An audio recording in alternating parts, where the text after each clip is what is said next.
Hi everybody, this is Ian from Lean Media. Today I'm going to show you how to ship in something to Amazon FBA Fulfillment Center, just a single item that is loosely packed. That is, it is not part of a boxed set that usually has the same number of units in each box. So this is how you do it.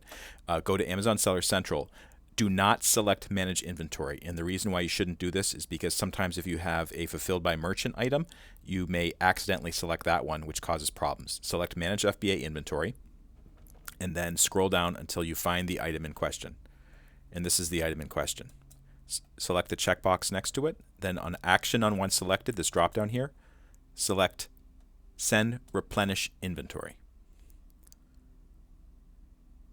And you'll come to this page. And by the way, you should already know how many units are in each box, and then also the dimensions of the box. This tab shows the products you selected. Okay, shows where it's shipping from. This is correct. Marketplace destination. This is correct. So I'm shipping from the U.S. to the U.S. I also have the option to ship. Well, actually, I don't for that one, but I have other countries that I ship to as well. But in this case, it's only U.S. because this item has only been approved for the U.S. So it says individual units. You want this because, as I said before, this could be a box of 30, or it could be a box of 100, could be a box of 80. In this particular case, it is a box of 80. Notice how they say recommended 164. We don't have that many ready. So we're just going to do 80, ready to pack. Pack individual units.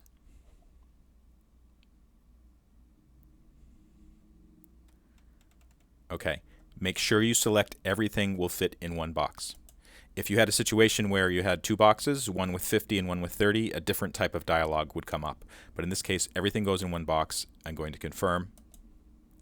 Box dimensions. As I said, I already measured them, and the dimensions are 14 by 10 by 10. This is inches, not centimeters. And box weight, I've already weighed it. It is 26 pounds. Confirm packing information. Now, this error has been popping up for the past year and a half that they've had the new system for sending in FBA shipments. I think what they're doing is they're comparing the the item dimensions in your editing console for the item to what you're saying is going in the box, and it doesn't match up, and they give you this error message. Fortunately, I can at least confirm and continue. Although I noticed recently Amazon said I have to make sure that all my dimensions are updated in the next couple months. Maybe that's what it's about. So we're shipping this today. It's a small parcel delivery. You can see that. So this says where it's going. Contents, this is correct. Estimated carrier charges, $8.50.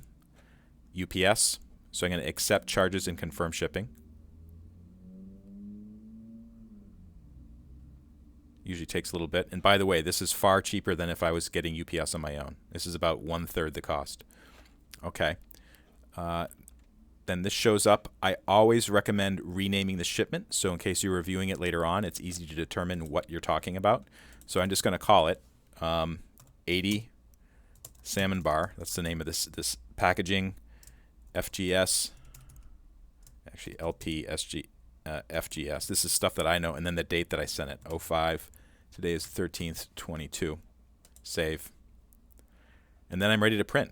You don't have to confirm anything. You just have to print the label, stick it on the box, and drop it off at UPS or have them pick it up, and you're good to go. For more information on how to get the most out of Lean Media, go to leanmedia.org, click on video. I have all these videos about Amazon, including Amazon Seller, as well as Amazon scams and pitfalls and other types of things. Also, if you like this video, if you could like it and follow me, I'd be very grateful. This is Ian signing off. Thank you so much for watching.